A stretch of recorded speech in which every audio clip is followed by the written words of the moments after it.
ஒரு நாள் அழகாப்பூர் காட்டில் ராணிக்காகவும் சுஜுக்குருவி பட்டுக்கிளி 3 பேரும் உணவு தேடி அலைஞ்சாங்க.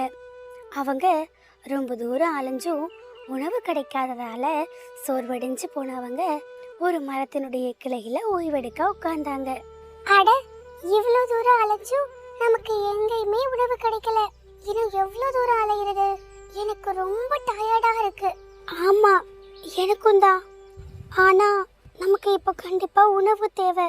அதுக்காக நாம அலைஞ்சுதான் ஆகணும். இப்படி இந்த பறவைகள் பேசிட்டு இருக்கும்போது அந்த மரத்துக்கு கீழே ஒரு பாத்திரம் ஒன்று இருக்கிறத சுஜுக்குருவி பார்த்துச்சு. நண்பர்களே, அதோ பாருங்க, அங்க ஒரு பாத்திரம் ஒன்று இருக்கு. வாங்க, அதுல ஏதாவது உணவு கிடைக்குதான்னு பார்க்கலாம். இப்படி பேசிக்கிட்டவங்க அந்த மரத்துக்கு கீழே போனாங்க.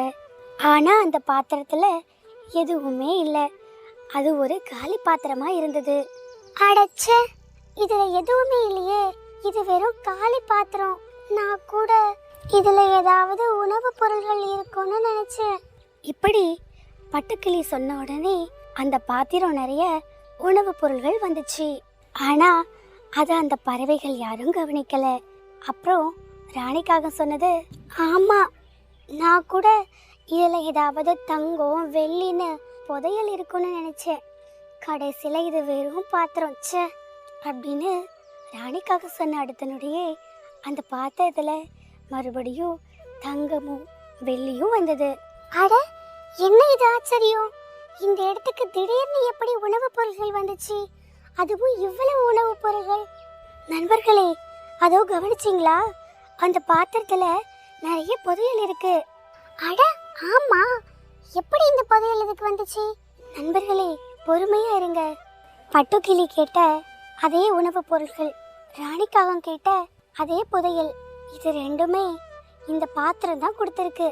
அப்போ இது ஒரு மாய பாத்திரம்னு நினைக்கிறேன். நம்ம எது கேட்டாலும் அதை இந்த பாத்திரம் கொடுத்துடும்.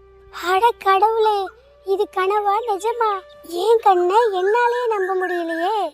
சரி சரி, இனிமே இந்த மாய பாத்திரம் எனக்கு தான் சொந்தம். என்னது, உனக்கு சொந்தமா? இந்த பாத்திரத்தை உனக்கு கொடுக்க முடியாது. நான் தான் முதல்ல உணவுப் பொருட்கள் வேணும்னு சொன்னேன். உடனே இந்த பாத்திரமும் அந்த உணவுப் பொருள்களை கொடுத்துச்சு. அதனாலதான் இது ஒரு மந்திர பாத்திரம்னு கண்டுபிடிக்க முடிஞ்சது. அதனால இந்த பாத்திரம் எனக்கு சொந்தம். இல்ல, நானும் தான் இந்த பாத்திரம் கிட்ட புதையல் கேட்டேன். இந்த பாத்திரம் எனக்கு புதையல் கொடுக்கலையா? இந்த பாத்திரம் எனக்கு தான் சொந்தம்.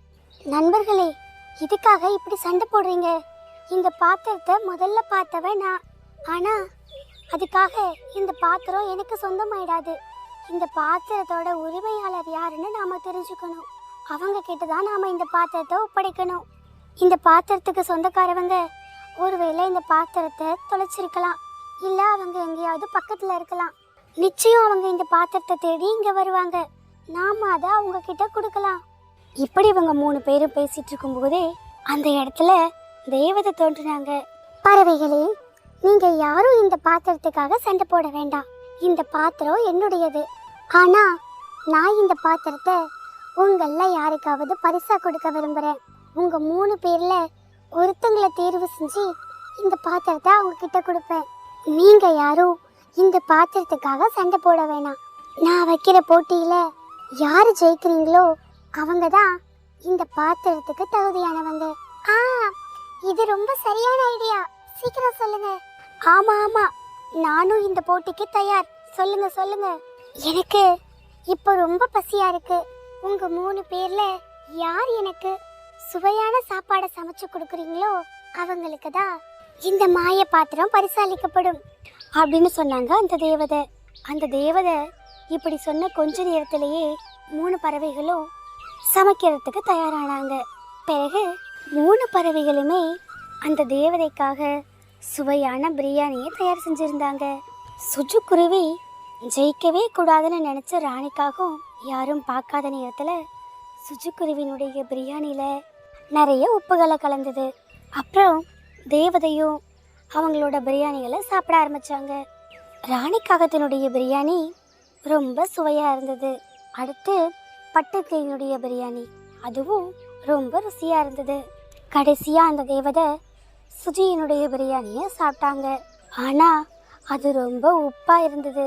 ஒரு வழியா அந்த எல்லா பிரியாணிகளையும் தேவதை வயிறார சாப்பிட்டு முடிச்சாங்க.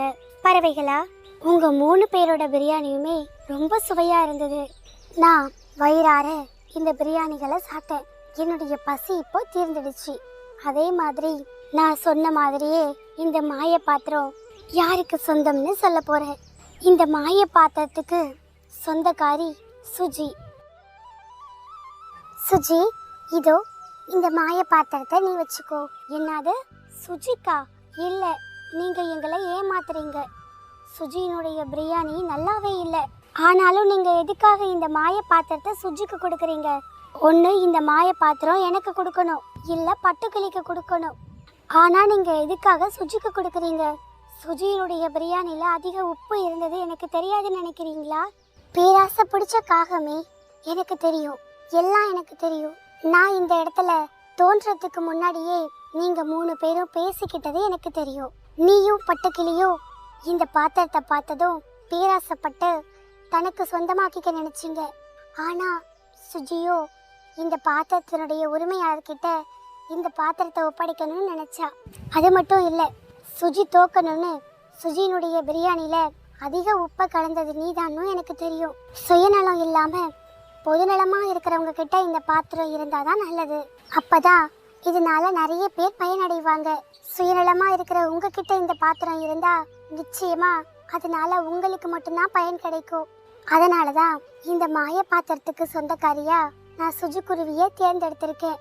நிச்சயமா சுஜுக்குருவி இந்த காட்டில் நிறைய பேருனுடைய கஷ்டத்தை போக்கும். அதனால இந்த பாத்திரத்துக்கு சுஜுக்குருவி தான் சொந்தக்காரி. இப்படி அந்த தேவதை சொன்னதுமே ராணிக்காகவும் வெக்கப்பட்டு தலை குனிஞ்சுது.